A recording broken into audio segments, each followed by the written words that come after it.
Hi there, it's Alistair. We at Parcast are eternally grateful for your continuing support throughout the year. Parcast could not be what it is today without you. We also wanted to let you know that we're taking a break for the holidays and won't be back until after the new year. But since the season is all about giving, we do have something special lined up for the next 2 weeks, so be sure to tune in. In the meantime, enjoy the season, and we'll be back the first week of January with your regular programming. Have a happy and safe new year.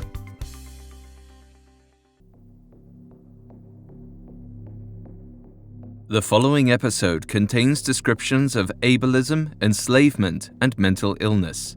We advise extreme caution for children under 13. The following is from Pliny the Younger's letter to Lucius Licinius Sura, otherwise known as Pliny's ghost story. There was in Athens a mansion, spacious and commodious, but of evil repute and dangerous to health. In the dead of night there was a noise of iron and, if you listened more closely, a clanking of chains was heard, first of all from a distance, and afterwards hard by. Presently, a spectre appeared, an ancient man sinking with emaciation and squalor, with a long beard and bristly hair, wearing shackles on his legs and fetters on his hands, and shaking them. Hence, the house's occupants passed miserable and horrible nights in sleeplessness. This want of sleep was followed by disease and, their terrors increasing, by death. The mansion was accordingly deserted, entirely abandoned to the dreadful ghost. However, it was advertised on the chance that someone, ignorant of the fearful curse attached to it, might buy or rent it.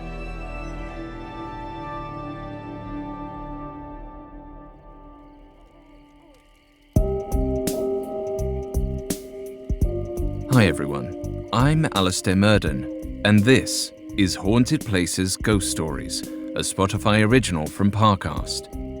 Ghost stories have arisen from every century and every corner of the world, from the streets of Victorian Whitechapel to the swamps of Bangladesh. Whether seated around a campfire or curled up with a pair of headphones, we return to them time and again to feel our skin crawl and our hearts race. Each week, Ghost Stories reimagines chilling paranormal tales from history's most sinister storytellers, told like you've never heard them before. You can find episodes of Ghost Stories and all other Spotify originals from Parcast for free on Spotify or wherever you listen to podcasts. Today's story comes from Roman philosopher Gaius Plinius Caecilius Secundus, otherwise known as Pliny the Younger. Known for his well-preserved letters from the 1st century CE, Pliny the Younger's writings have given historians invaluable insight into life in imperial Rome. And though all of his letters are of great interest, one stands out among the others. It's the first eyewitness account of a haunted house in the Western world. I will be telling this story from the perspective of Pliny the Younger himself. Pliny frequently corresponded with his friend, Roman Senator Lucius Licinius Sura, about many matters, both philosophical and political. But this letter is far more personal. In it, Pliny asks Sura to help him decide if the supernatural is real. But this is not a question for the sake of academics. Pliny is staying in a purportedly haunted house, and he fears for his life. Coming up, we'll buy a haunted mansion in ancient Rome.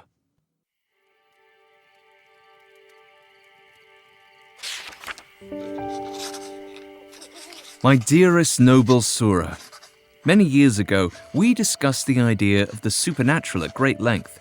Then we tabled the matter, as we agreed there was no evidence to assess the claims of such strange powers, and it seemed unfair to interrogate something as weak-minded as superstition. But I think you will be intrigued by the events I will relate here. I present to you a case unlike any other. It is based on experiences from my own home, Many months ago, I became interested in purchasing a new home in Athens. Being unwilling to part too quickly with my money, I searched for a property that was reasonably priced. It seems that my ideas of what is reasonable are at odds with those of the Athenians, as it took almost a year to find one potential property. The house I finally found had been sitting vacant for several years. Rotting trees littered the yard, and there was a sour smell to the air that brought to mind the stench of dead animals left out in the sun. When I inquired as to the owner's whereabouts, the broker told me that the man had been deceased for several years. No family member had agreed to live in the house since. It was a strange situation, but I was not yet deterred.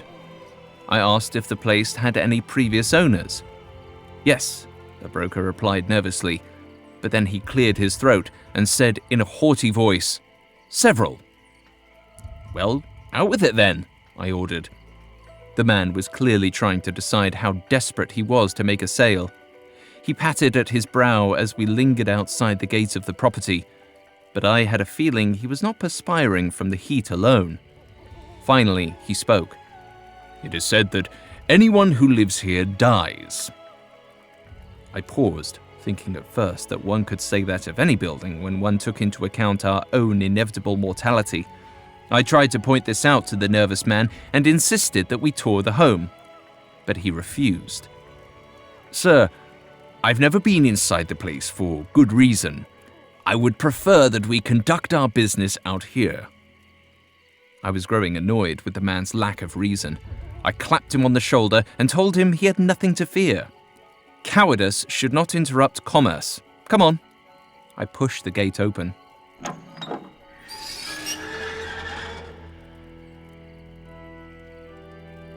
His eyes darted between the house and me, and his breath came in rasps. It was as if my assurances were on the verge of convincing him. Then, suddenly, he stilled, his gaze fixed on a dark corner of the courtyard barely visible through the gap in the gate. My eyes followed his, trying to understand what had arrested him so. We should have been moving. But as I looked, it seemed to me, at least for an instant, like the darkness of the courtyard was breathing. The shadows coiled like that of a strange snake, an ebony asp lying in wait. Whatever horrible thing was hidden in the darkness was preparing to strike. I was frozen, waiting for some kind of an attack. But then the clouds retreated from the sky above, and the sun shone down onto the courtyard, clearing the gloom. The vision was gone. I turned toward the broker to reassure him again, but he was already halfway down the street. He was quite confused when I later told him I still wished to acquire the house, pending contact with any previous tenants. He gave me the address of the deceased owner's sister, Celine, but he did so rather reluctantly. Celine herself was lovely and placid, the very picture of a noble matriarch. But when I asked her my questions about her brother and his former home, a heavy sadness overtook her. More sadness than any such woman should have to experience. She told me she could not bear to tell the tale herself, but if I would return tomorrow, she would provide a written account of how her brother had lost himself in the walls of the house. So the next day, I returned. I read through her words slowly, taking in the emotion on the page. There were tear stains on the letter, a hallmark of her own grief.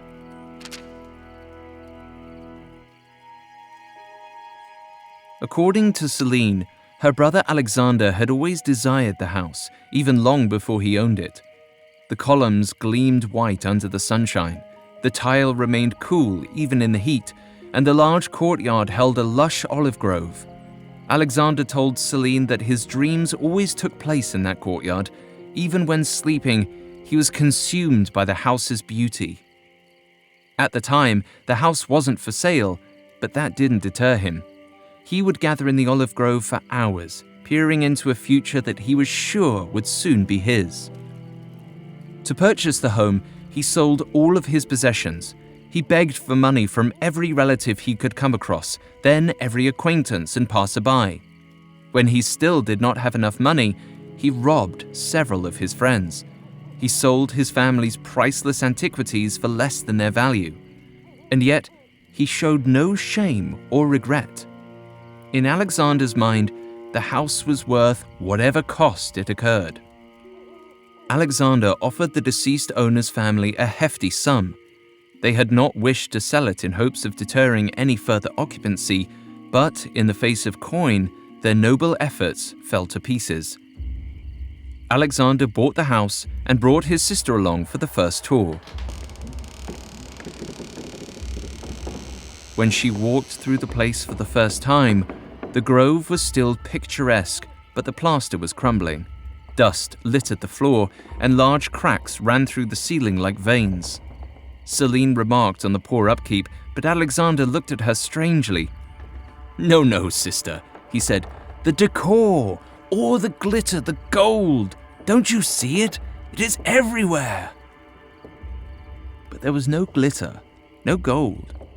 Celine was baffled by what her brother was possibly seeing. She pleaded with him to be reasonable. The place was in ruins. But Alexander told her that she was the one who was deluded. She lacked imagination, and that wasn't his fault. Then he demanded to be left alone in the house. Celine did not see him for several weeks, and when she did find the courage to return, she was shocked at Alexander's state. His back hunched forward as though the weight of the house was pressing down upon his shoulders.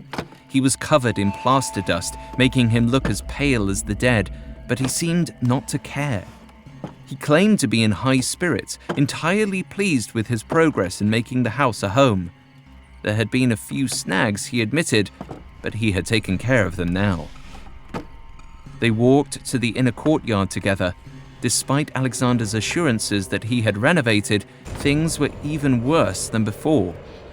Refuse lay scattered on the ground. The olive branches had browned and wilted. Small rodent corpses even floated in the fountain's fetid water, their bloated bodies skimming the surface. Alexander thrust his cupped hands into the fountain to wash his face, claiming the water had special healing properties. Celine gasped in horror, reaching out to stop him. But she was interrupted by the faint sounds of rattling metal. A strange figure had entered the courtyard, chained in iron bonds. He was ancient and emaciated, pale skin stretched over fragile, angular bones. His mouth opened wide to reveal yellow teeth as he moaned so loudly the ground seemed to shake beneath her feet. Celine screamed. Alexander bellowed and cursed. He snatched up a bloated rodent carcass. It burst in his hand, but still he threw it at the figure. "Back again, eh? It is mine, foul creature," her brother screamed.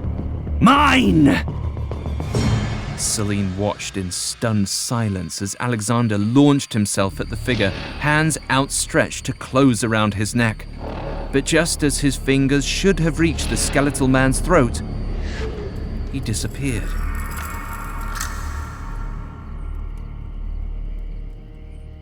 After reading the account, I returned to Celine's house to ask her if she believed what she saw.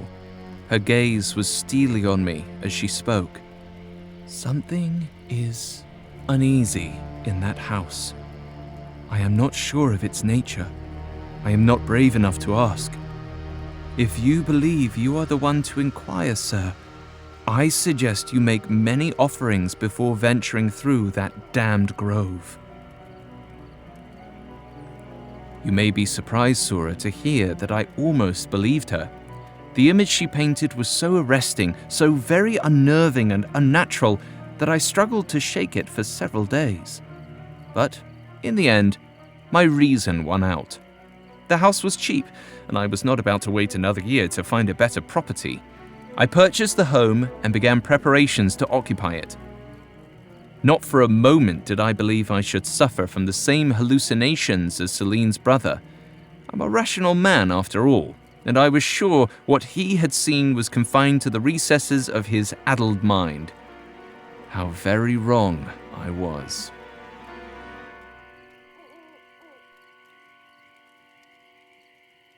Up next, Pliny's stay in his new home takes a turn for the worse. Hey Parcasters, Alistair here.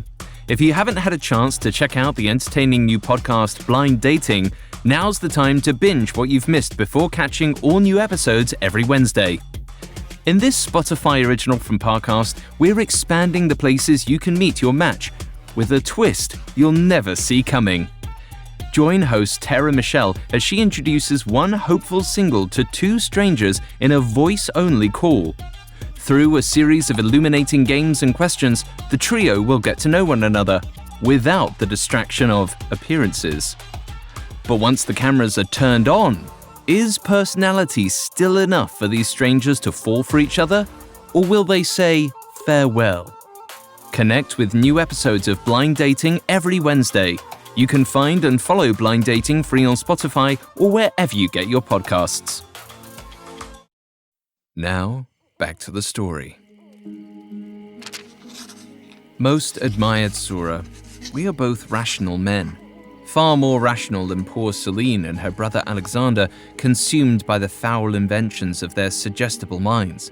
For how else do you explain the appearance and swift disappearance of a deathly pale man rattling iron bonds? I purchased the house outright, but I knew that I wanted to keep my family out of the place, at least until I had carried out my own survey of the grounds, removing any evidence of the previous owner's habitants. I did not want to risk them hearing rumors of poor Alexander's illness. Fear is a disease far more contagious than any plague. On the off chance that they had heard of Alexander's affliction, I decided to take preemptive action to prove what you and I had both agreed, that so-called spirits earned their power not from departed souls, but from simple superstition. I had some furniture brought in as well as some paper. I planned to write throughout the night, positive that no spectres would bother me. My servants prepared a resting couch for me, then retired to bed deep within the interior of the dwelling. Meanwhile, I sat in the kitchen, my gaze fixed on the spot in the courtyard Celine had described.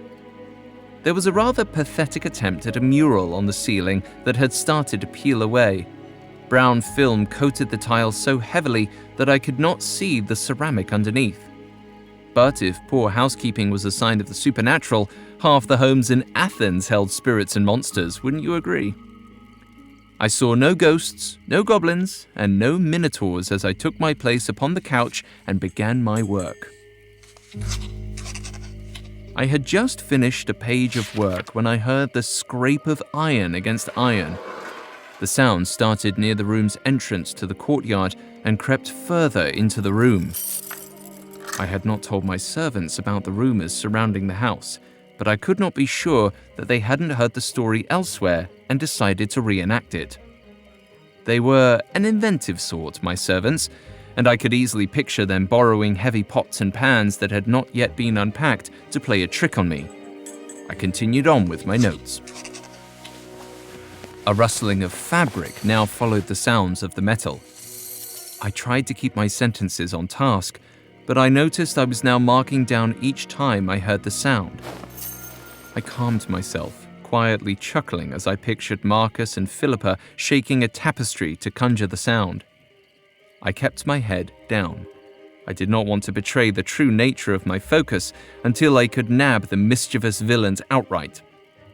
I could see a shadow out of the corner of my eye now, drawing slowly closer to my desk. I held up one finger, pretending that there was something to finish on the page. I wanted to compose myself completely, to deny the pranksters of any satisfaction. But when I looked up, I found myself in a situation that I could not reason with. The room was magnificently attired. Fresh pastoral frescoes were newly painted on every wall with a scattering of gold dust along the edges of each. And in front of me sat a polished table full of golden plates with fresh fruit and large cups of wine. The tile gleamed brilliantly in the light of several torches placed around the room. I felt as though I was in the court of Bacchus. I glanced around for any sign of Celine's imprisoned man, but there was none to be found. And yet, I was also not alone. Several people were crowded around the table in the next room. They lounged on couches, chattering to one another excitedly. They seemed to not see me at all as I entered, even as I called out to them. I wondered for a moment if some friends of a friend had somehow invaded my new home for an impromptu party while I worked. What a prank that would be. But then, a series of ugly, wet slaps told me that their bodies were not as they seemed. As I looked closer, their torsos faded away below the chest like a mirage. I gasped, but yet the strange guests continued to laugh and eat. And as they did, each bite passed through their mouths and spectral torsos and fell to the floor. Wine, too, moved down their gullets, only to splash across the tile. Their forms seemed to shimmer and shift, as though each breath they took made them disappear. I told myself that I was only witnessing something that had passed here, a kind of waking dream. The walls might have held some memory within them, and I have always possessed a dangerously active imagination, and no doubt my lack of sleep was only heightening matters. Only just then, a strange moaning overtook the laughter. A disheveled young man had entered the party. The carousing ceased, and all the guests stood open-mouthed, as if displeased at this particular visitor. An older man stood, potentially the host if I went by his noble bearing. The resemblance between him and the troubled man was unmistakable. If they were not father and son, they were certainly cousins. The young man's eyes went wide. He screamed at them, but no sound left his mouth. 2 servants grabbed him roughly and pulled him away. I was disturbed by this display. The young man was in clear distress, yet he seemed to be only an inconvenience to his kin. I did not know where I stood in relation to reality at this moment, but I felt the strangest, strongest urge to bear witness, if only because I was sure the host would not want me to. So, against my better judgment, I followed the young man and his captors further into the house. A long iron chain slithered down the hall. It shook ever so slightly, twitching like a dying eel at the market, its length dotted in bright red blood. I followed its movements and entered a room so small it seemed to fade into the house itself. The young man was there, the entirety of his body now wrapped in chains. But somehow, hundreds of small eyes now peered out from his forehead. The skin around them was cracked and oozing a crimson stickiness, and his mouth was now missing. A strange pale smoothness covered where his lips should have been. I reached out to touch the iron bonds, to help or examine, I'm not sure what I intended. But as I did, the blood dotting the chains turned to jewels. It was impossible, so uncanny and horrible that I was sure my imagination had been set against me. I must have been dreaming at my desk, my cheek lying against the tablet I had been working on. I urged myself to wake up, searching for the strength of will to escape. Then the man turned his head. Those hundreds of eyes stared back at me. The fear that flushed my body did not belong to the realm of dreams. It was primal and constant, the sort of thing that would have roused me if I could be roused. I ran from the room, calling for help. But when I reached the revelers in the other room, I discovered that all of them were missing their eyes. I backed against the wall, shaking with sobs and cursing my hubris. How like a philosopher, so set on proving himself right that he places his head in the lion's mouth and believes, against all signs to the contrary, that it will not bite him. I closed my eyes. If I could simply find reason again, I would be safe. This must be in my own mind. I felt a presence draw close. With no other choice, I opened my eyes. The man with many eyes and no mouth was standing so close that I could feel the heat radiating off his emaciated body. I begged for my life. I cried for help from the gods. The chains snaked around me, drawing us together closer and closer until his glittering wounds were mere inches from my face. Something about him then made me lose all sense of reason. We stared at each other. For how long, I do not know. But then, the sun came up.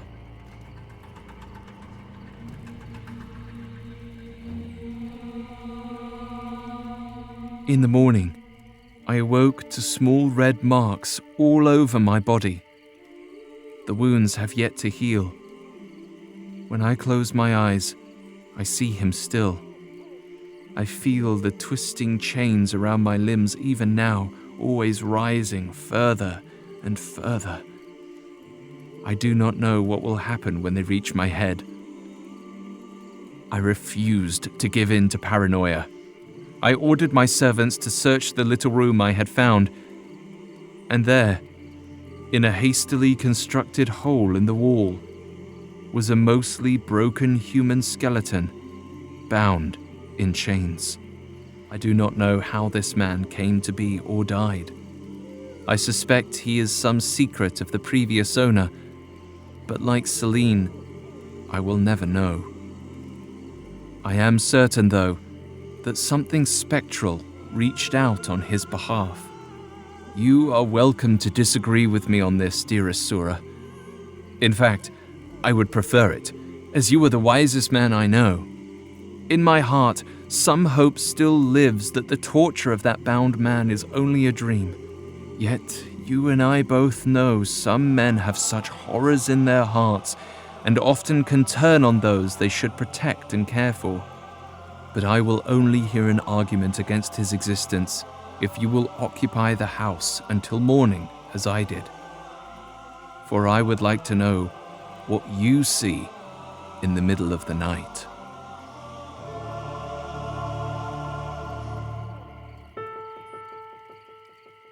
Pliny the Younger's letters are a fascinating slice of life in Imperial Rome between 61 and 113 CE. He was an avid correspondent with many different important people in the Roman Empire, but one of the most notable was Lucius Licinius Sura, a senator who was a close personal friend of the Roman Emperor Trajan. In his letter, Pliny asks a simple question. Do phantoms exist?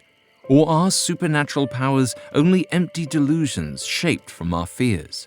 It's a broad philosophical query that we encounter time and again, from Rod Serling's Twilight Zone to Nickelodeon's Are You Afraid of the Dark? By opening his tale with a matter of philosophy, Pliny attempts to maintain his reputation as a learned and rational man while presenting uncanny evidence. But the letter's ending is somewhat open-ended. He invites Sura to prove that spirits don't exist, but suggests that even Sura might, upon staying in the house, see the same visions he did. A restless spirit and cursed property are now such common elements of contemporary ghost stories that it's hard to think of them as new. But to a man of reason like Pliny, they would have been very frightening indeed. This was the era of the persecution of Christians and other mystics, when stoicism and military precision were what kept the Roman Empire strong. Backbones of the empire couldn't believe in ghosts. But ghosts don't care if you believe in them at all.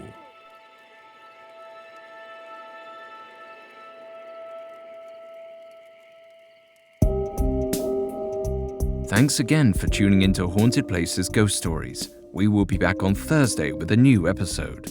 You can find more episodes of Ghost Stories and all other Spotify originals from Parcast for free on Spotify. See you on the other side. Haunted Places Ghost Stories is a Spotify original from Parcast. It is executive produced by Max Cutler, sound designed by Kenny Hobbs, with production assistance by Ron Shapiro, Carly Madden, and Travis Clark. This episode of Haunted Places Ghost Stories was written by Lil DeRitter and Jennifer Richey, with writing assistance by Alex Garland, fact-checking by Cheyenne Lopez, and research by Adriana Gomez and Mickey Taylor. I'm Alistair Murden. Listeners, there's no better time than right now to make a meaningful connection with the Spotify original from Parcast, Blind Dating. Every Wednesday, find out if there's more to love than just looks. Follow Blind Dating free on Spotify or wherever you get your podcasts.